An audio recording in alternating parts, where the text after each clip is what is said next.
గోవింద గోవింద గోవింద గోవింద.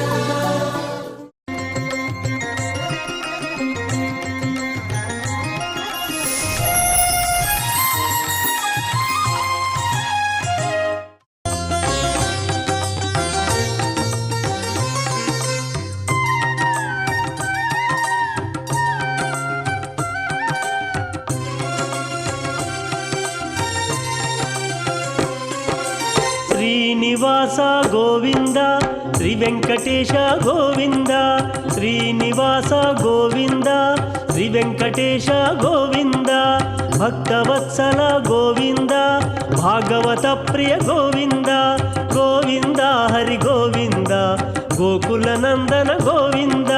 శ్రీనివాస గోవింద శ్రీ వెంకటేశ గోవింద శ్రీనివాస గోవింద శ్రీ వెంకటేశ గోవింద.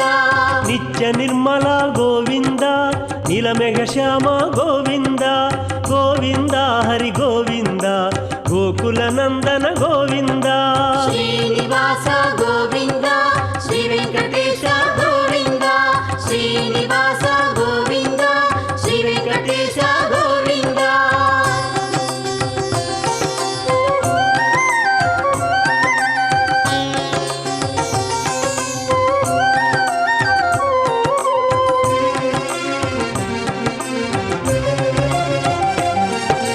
పురాణ పురుష గోవింద పుండరికాక్ష గోవింద గోవింద హరి గోవింద గోకుల నందన గోవింద. శ్రీనివాస గోవింద శ్రీ వెంకటేశ గోవింద. ఓం నమో వెంకటేశాయ. విరాట్ పురుషుని మనస్సు నుండి చంద్రుడు ఆవిర్భవించాడని చంద్రమా మనసో జాతః అని పురుష సూక్తం చెబుతూ ఉన్నది కదా. నవగ్రహాలలో చంద్రుడు మనఃకారకుడు. మనశ్శాంతి, తల్లి ఆరోగ్యం చంద్రునిపై ఆధారపడి ఉంటాయి. అందుకనే శ్రీ వెంకటేశ్వర సహస్రనామావళిలో కూడా చక్కగా ఇంద్రశ్చంద్రరథశ్చంద్రో తిచంద్రశ్చంద్రభాసకః అని, చంద్రలోచనః అని, ఓషధీపతి అని, రాకేందు సంకాసనః అని, చంద్రికాస్మితపూరితః అని, సోమమండలగః అని కీర్తించబడుతూ ఉన్నాడు పరమాత్మ.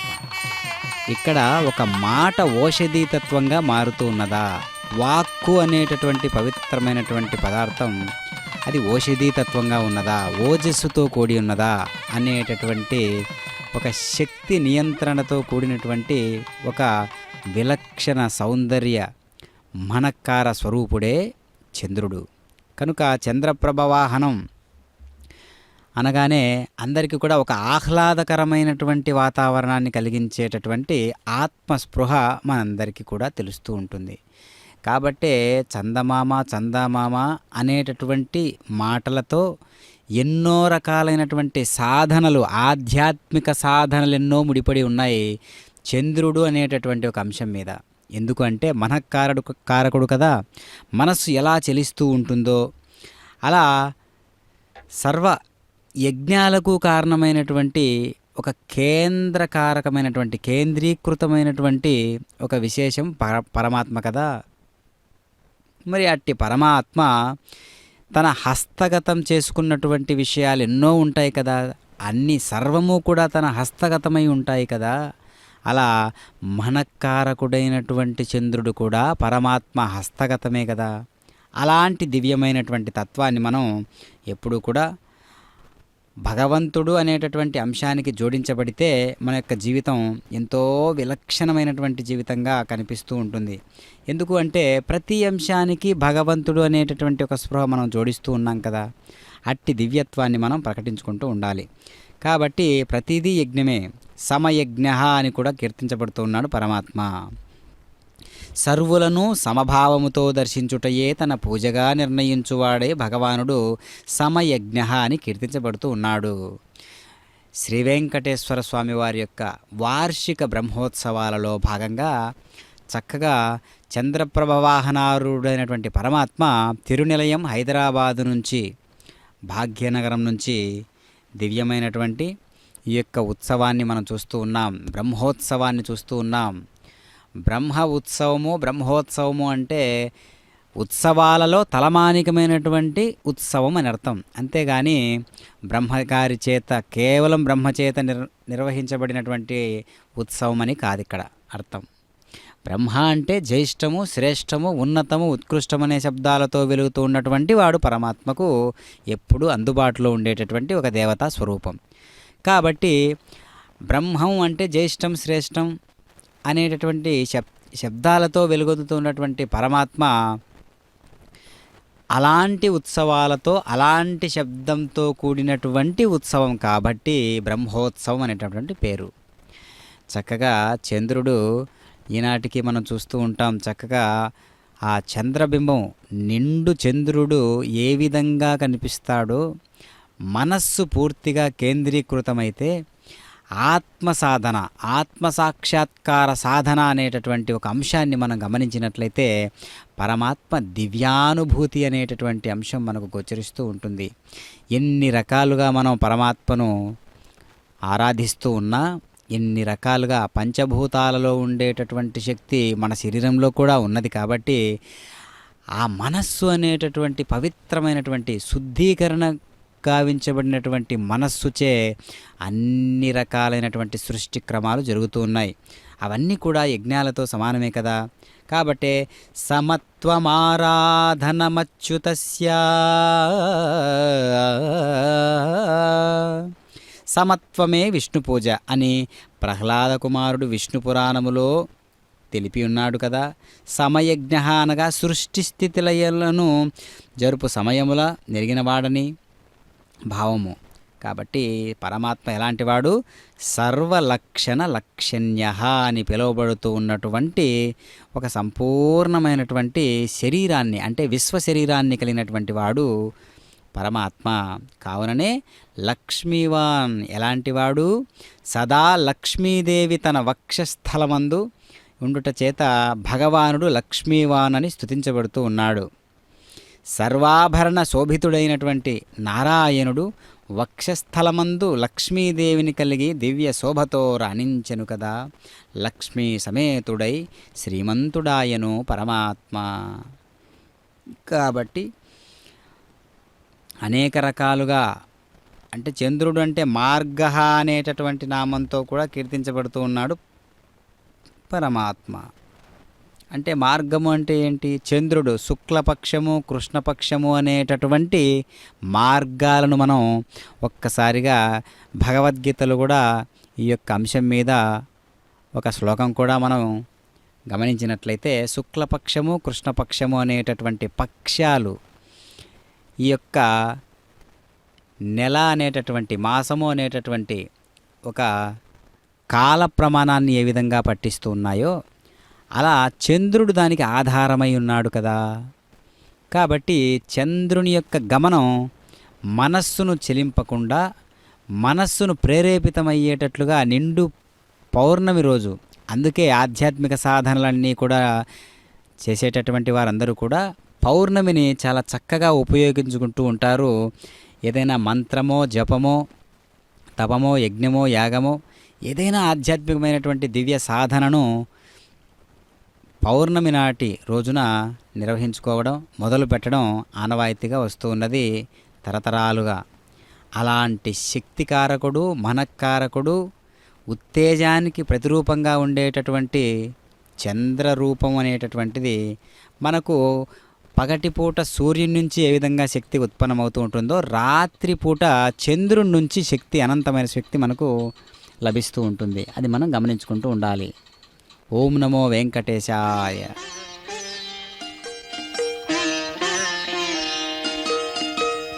చల్లనై కాయగదో చందమామాని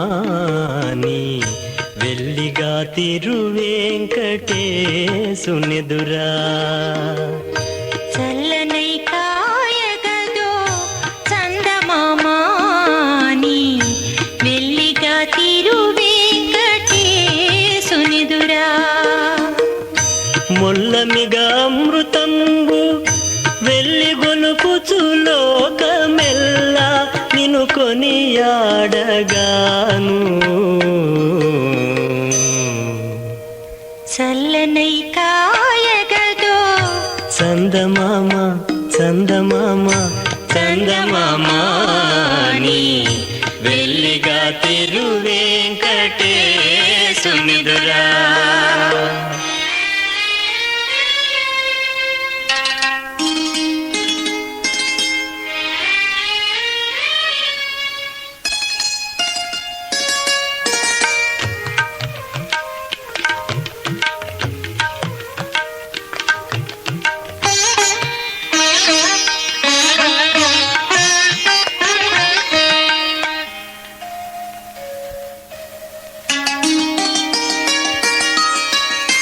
పొందైన హితులు ఆప్తులు రసికులును కవులు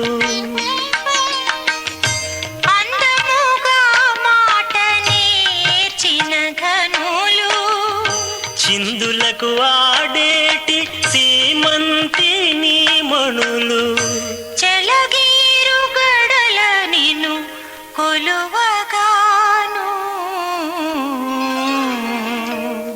చల్లనై కాయగదో చందమామ చందమామ చందమామాని వెల్లిగా తిరువేంకటేశునిదురా.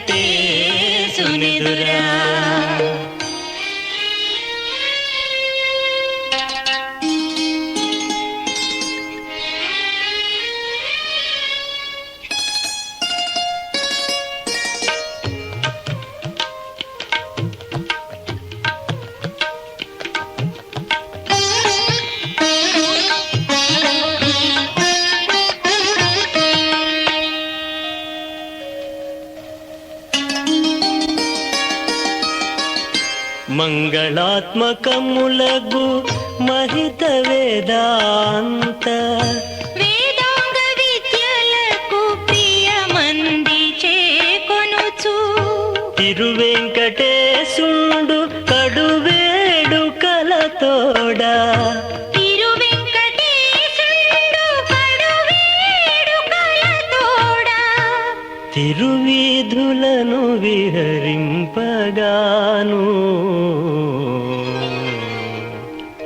చల్లనై కాయగదో చందమామ చందమామ చందమామాని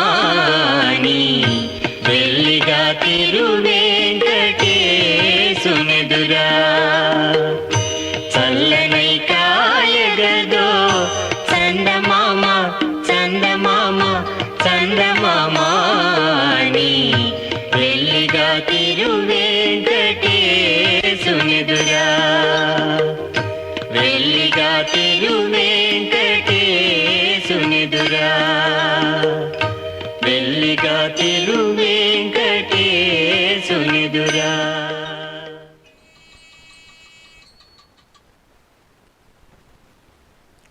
ఓం నమో వెంకటేశాయ. చక్కనైనటువంటి శ్రీ వెంకటేశ్వర ప్రభువు నేడు చంద్రప్రభవాహనారూఢుడై మనందరికీ దర్శనమిస్తూ ఉన్నారు. తిరునిలయం హైదరాబాదు నుంచి చక్కగా ఈ దివ్యమైనటువంటి అనుభూతికారకుడైనటువంటి చంద్రుడు పరమాత్మను ఏ విధంగా రసానుభూతితో దర్శిస్తాడో మనం చంద్రప్రభవాహనారూఢుడైనటువంటి పరమాత్మను ఆ విధంగా దర్శించాలి. మనస్సుకు కారణమైనటువంటి వాడు కదా చంద్రుడు. మరి అలాంటి చంద్రప్రభ వాహనము అంటేనే మనలో మనస్సు ఉత్తేజితమై చంద్రుని యొక్క గుణగణాలన్నిటినీ కూడా ప్రేరేపించేటట్లుగా మనలో ప్రేరేపించబడేటట్లుగా మనం స్వీకరించి పరమాత్మను అందులో నుంచి దర్శించాలి. మనోజవస్తీర్ధకరో వసురేత వసుప్రదః వసుప్రదో వాసుదేవో వసుర్వసుమనాహవిః అని విష్ణు సహస్రనామాలలో సైతం 690 నామాన్ని గమనించినట్లయితే మనోజవః అని అంటూ ఉన్నారు. అంటే సర్వత్రా ఉండునటువంటి సర్వత్రా ఉండువాడైనందున మనోవేగము కలవాడై మనోజవః అని స్తుతించబడిను కదా. శరణాగతులైనటువంటి శరణాగతులై ప్రార్థించు భక్తుల ప్రార్థనలను వెంటనే ఆలకించువాడై ఉన్నాడు. గజేంద్రుని మొరవిని వెంటనే ప్రత్యక్షమై కాపాడెను కదా. కనుక భక్తులను ఉద్ధరించుటలో భగవానుడు మనస్సు కన్నా వేగముగా చరించువాడై ఉన్నాడు. భక్తులు ఉద్ధరింపబడుటకు వేద విజ్ఞానమునందించిన వాడు కూడా తానే అయ్యున్నాడు. ఈ విషయమును తీర్థకరహ అనేటటువంటి నామంతో తెలియజేస్తూ ఉన్నారు. సకల విద్యలను రచించిన వాడై భగవానుడు తీర్థకరహ అని స్తుతించబడెను కదా. 14 విద్యలను రచించిన వాడై తానయ్యున్నాడు. ప్రబోధించినవాడు కూడా తానే. హయగ్రీవ అవతారము మధుకైటభులనిడి రాక్షసులను చంపి సమస్త విద్యలను బ్రహ్మదేవునకు ఉపదేశించెను కదా. తీర్థములనగా పుణ్యనదులని కూడా భావము. మరి భక్తులు పాపులు మునకవేసి తరించుటకు గంగా యమున చంద్రభాగాది పవిత్ర నదులను సృష్టించిన వాడై తీర్థకరుడాయను కదా. ఇదంతా కూడా మనస్సుకు సంబంధించినటువంటి ఒక అద్భుతమే కదా. కాబట్టి మనసే అద్భుతము అనేటటువంటి విషయాన్ని మనం తెలుసుకోవాలి. కావుననే మన ఏవ మనుష్యానాం కారణం బంధమోక్షయోహో అంటున్నారు. మనస్సు బంధానికైనా మోక్షానికైనా మనస్సు కారణం. కాబట్టి అలాంటి మనస్సును కుదురుగా ఉంచేందుకై, స్థిరంగా నిశ్చలంగా ఉంచేందుకై చేసేటటువంటి సాధనలన్నీ కూడా అద్భుతమే. కాబట్టి మనకారకుడైనటువంటి చంద్రుణ్ణి మనం ఎప్పుడూ కూడా పరమాత్మ యొక్క సేవకుడిలో భాగంగా మనందరినీ మనం దర్శించుకుంటే చంద్రుని యొక్క అనుభూతి, దివ్యత్వం అంతా కూడా మనలో ఒక గురుస్థానాన్ని చేకూరుస్తూ మనలో అసలైనటువంటి భగవత్తత్వానుభూతిని కలిగించేటట్లుగా చంద్రుడు మనలో కలుగజేస్తాడు. కావుననే పౌర్ణమి రోజు మనం ఈనాటికి చూస్తూ ఉంటాం.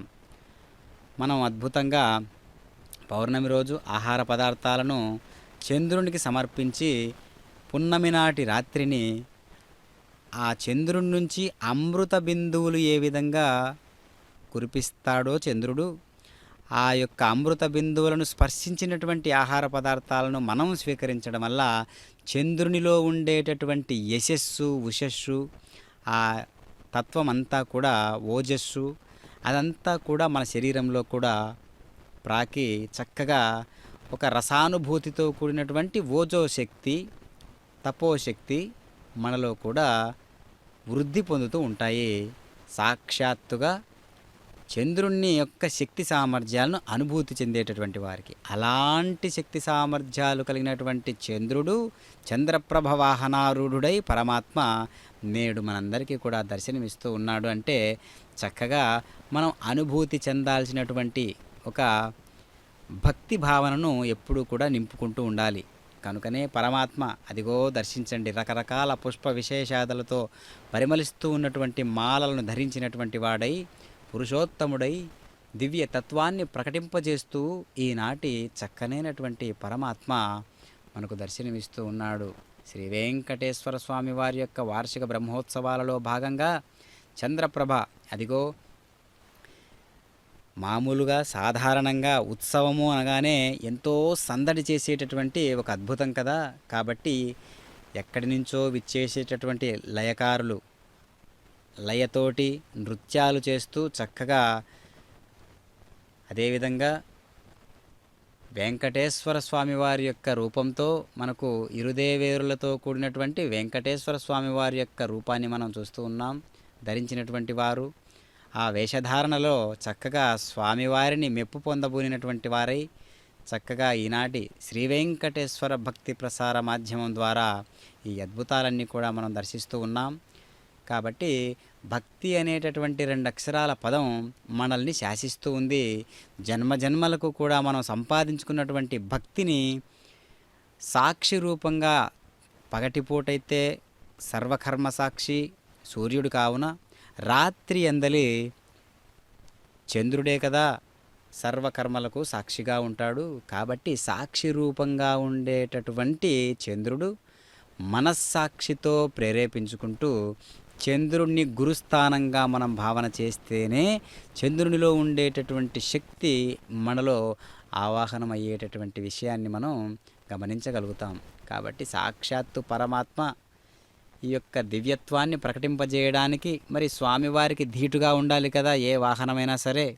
కాబట్టే సూర్యప్రభ వాహనం అంటాం, చంద్రప్రభ వాహనం, హనుమంత వాహనం, ఇలా గరుడ వాహనం. చక్కగా వాహనము అంటే మనందరం కూడా నిత్య సూర్యగణాలలో ప్రముఖుడైనటువంటి విశ్వక్షేణుల వారిని ఏ విధంగా మనం స్వామి సేవకు ఏ విధంగా భావన చేస్తూ ఉన్నామో అదేవిధంగా మనల్ని కూడా నిత్య సూర్యగణాలలో నేను కూడా ప్రముఖుడనేటటువంటి భావనతో మనం చేస్తే యద్భావం తద్భవతి అనేటటువంటి భావం పండిపోయి చక్కగా మనకు దివ్యత్వాన్ని ప్రకటింపజేసేటటువంటి పరమాత్మ యొక్క సృష్టి క్రమం ఏంటో మనకు అవగతమవుతూ ఉంటుంది.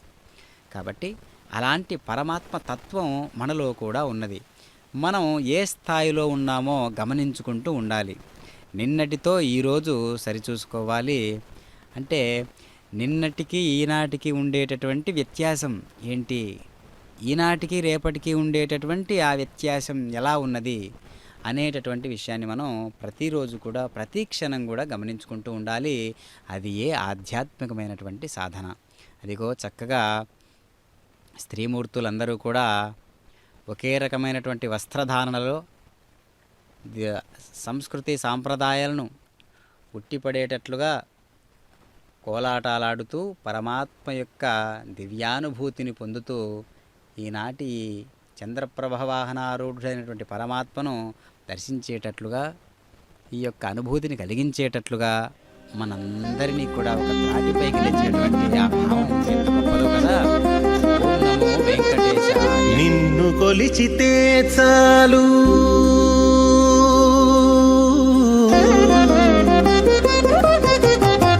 నిన్ను కొలిచితే చాలు నీయంత వాని జేతువు నిన్ను కొలిచితే చాలు నీయంత వాని జేతువు పన్ని నారాయణ నీవు బ్రహ్మాది వంద్యుడవు నిన్ను కొలిచితే చాలు నీయంత వాని జేతువు పన్ని నారాయణ నీవు బ్రహ్మాది వంద్యుడవు నిన్ను కొలిచితే చాలు.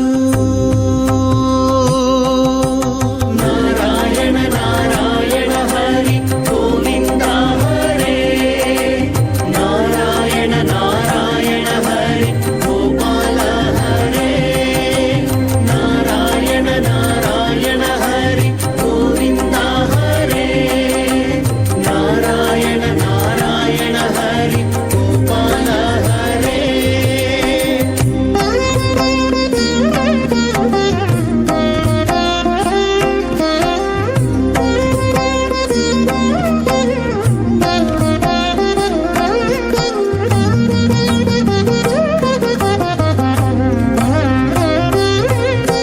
భూపతి చేరితే కొంత భూమి అనూపుగాని ఏపున ఉన్నత పదమీయలేడు భూపతి చేరితే కొంత భూమి అనూపుగాని ఏపున ఉన్నత పదమీయలేడు దీపులనింద్రుని ఆరాధించితే స్వర్గమే కాని దీపులనింద్రుని ఆరాధించితే స్వర్గమే కాని ఏ పొద్దు చెడని భోగమీయలేడు దీపులనింద్రుని ఆరాధించితే స్వర్గమే కాని ఏ పొద్దు చెడని భోగమీయలేడు నిన్ను కొలిచితే చాలు నీయంత వాని చేతువు పన్ని నారాయణ నీవు బ్రహ్మాది వంద్యుడవు నిన్ను కొలిచితే చాలు నీయంత వాని చేతువు పన్ని నారాయణ నీవు బ్రహ్మాది వంద్యుడవు.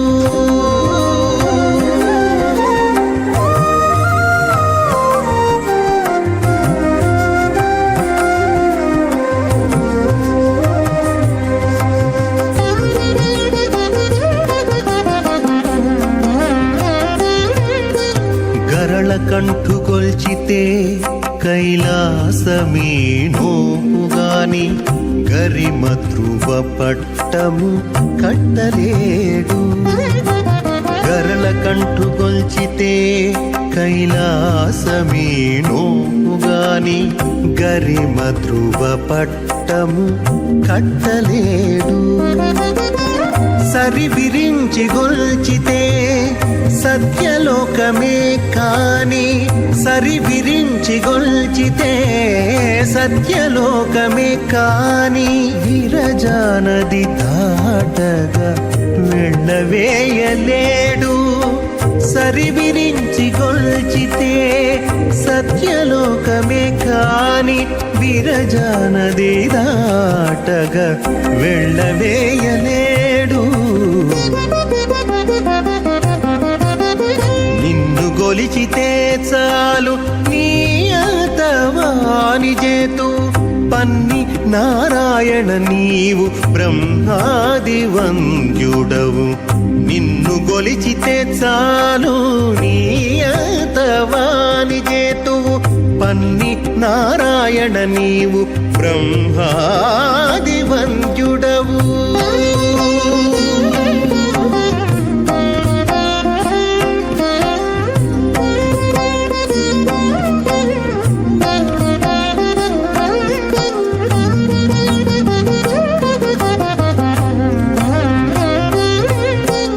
అన్నిటా మాయాశక్తినాశ్రయించి చూచితేను నిన్ను ఆశ్రయించక కనిపించనీదు అన్నిటా మాయాశక్తినాశ్రయించి చూచితేను నిన్ను ఆశ్రయించక కనిపించనీదు కన్నులెదుట శ్రీ వెంకటేశ నీ శరణంటే కన్నులెదుట శ్రీ వెంకటేశ నీ శరణంటే ఎన్నగా నీవిచ్చేవి ఎవడు నీలేడు కన్నులెదుట శ్రీ వెంకటేశ నీ శరణంటే ఎన్నగా నీవిచ్చేవి ఎవడు ఈలేడు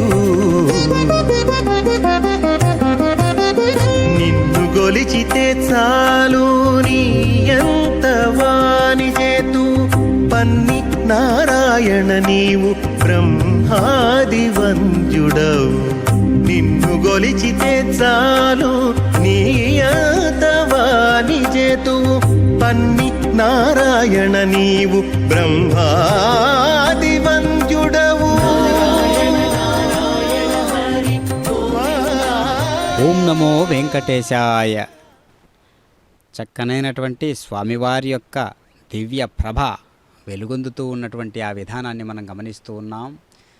చక్కగా వేద మంత్రాల నడుమ విద్యుద్దీప కాంతుల ప్రభతో చంద్రప్రభతో వెలుగొందుతూ ఉన్నటువంటి స్వామివారి యొక్క దివ్య లీలా వినోదభరితుడైనటువంటి ఈ లీలలన్నీ కూడా చక్కగా మనం చూస్తూ ఉన్నాం.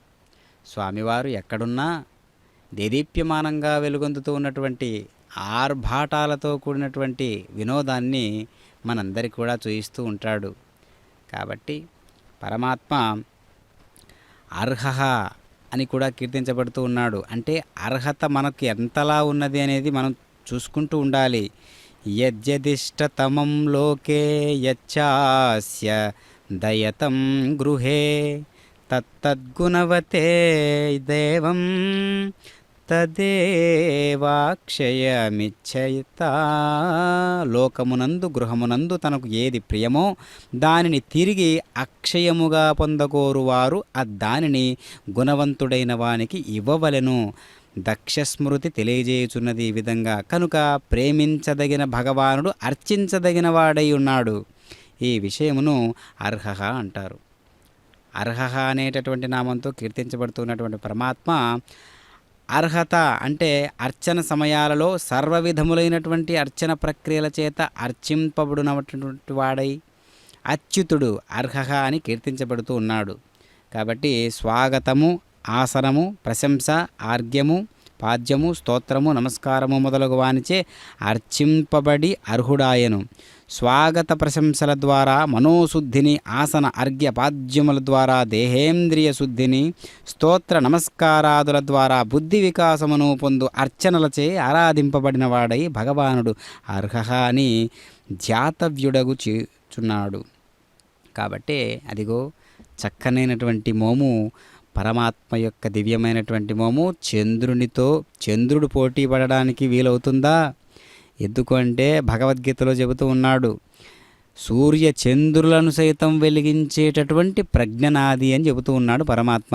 మరి అలాంటి చంద్రుడి ప్రభతో, ఆ ప్రభలో వెలుగొందుతూ ఉన్నటువంటి ఇంకొక చంద్ర రూపాన్ని మనం దర్శిస్తూ ఉన్నాం. చక్కనైనటువంటి స్వామివారు తిరునామం ధరించి విద్యుద్దీప కాంతుల నడుమ అమ్మవారి యొక్క ప్రతిమతో కూడినటువంటి పరమాత్మ అయినటువంటి వెంకటేశ్వర స్వామిని మనం దర్శిస్తూ ఉన్నాం. చంద్రప్రభ వాహనారూఢుడైనటువంటి పరమాత్మను మనం దర్శిస్తూ ఉన్నాం. చక్కగా సువర్ణభరితమైనటువంటి మేనిని కలిగినటువంటి పరమాత్మ ఆభరణాలతో, స్వర్ణాభరణాలతో, రకరకాలైనటువంటి నవరత్న కాంతులతో వెలుగొందుతూ ఉన్నటువంటి విశేషాన్ని మనం గమనిస్తూ ఉన్నాం. చక్కనైనటువంటి స్వామివారు తాను సంకల్పించుకుంటే సృష్టిలో ఉన్నటువంటి పంచభూతాలు సైతం ఆభరణాలుగా మారి స్వామివారు ఆ విధంగా ఆభరణాలుగా మార్చుకొని సైతం స్వామి యొక్క ప్రభను వెలిగించుకుంటాడు కదా. అట్టి దివ్య పురుషోత్తముడే నేడు చంద్రప్రభ వాహనారుడై మనకు దర్శనమిస్తూ ఉన్నాడు. చక్కగా బుగ్గన చుక్క పెట్టి ఎంతో దేదీప్యమానంగా వెలుగొందుతూ, అసలు పరమాత్మకు దిష్టి చుక్క అనేటటువంటిది ఒకటి పెట్టదలిస్తే మనలో ఉన్నటువంటి అజ్ఞానాన్ని నల్ల చుక్కగా మార్చి పరమాత్మకు పెట్టవచ్చు అని చెప్పవచ్చు. ఎందుకు అంటే నల్లని తత్వం అనేటటువంటిది మనకు ఎప్పుడెప్పుడున్నది అంటే నాసదీయ సూక్తంలో ఎప్పుడో చక్కగా ఈ సూర్యమండలాలు, గ్రహాలు, నక్షత్రాలు, తోకచుక్కలు ఏవి లేనప్పుడు మహాశూన్యం ఒక్కటే శాసిస్తూ ఉన్నది కదా. ఆ మహాశూన్యం, నల్లటి చీకటితో ఉన్నటువంటి ఆ మహాశూన్యాన్ని పండించినటువంటి వాడు పరమాత్మ. కాబట్టి అట్టి వానికి ఒక దిష్టి చుక్కకు పెట్టాలి అంటే ఇదిగో స్వామి నా అజ్ఞానానంతా నల్లదనంతో ఎప్పుడూ ప్రభతో వెలుగుతూ ఉన్నటువంటి నీ యొక్క సౌందర్యంలో నా అజ్ఞానం అనేటటువంటి నల్లటి ఒక పదార్థాన్ని నీకు దిష్టి చుక్కగా పెడుతున్నానని మనం శరణాగతి తత్వంతో ఒప్పుకోవాలి పరమాత్మ ముందు. అలా చేయడం వల్ల మనం ఎప్పుడు కూడా శరణాగతి తత్వంతో భగవంతుణ్ణి ఆరాధన చేస్తేనే అద్భుతాలు జరుగుతాయి. ఒక ప్రహ్లాదుడు, హనుమంతుడు, ఇలా ఎంతోమంది భాగవతోత్తములందరూ కూడా ఒక రాజమార్గాన్ని వేసి చూపించారు మనందరికీ. ఆ విశేషాన్ని మనం గమనించాలి.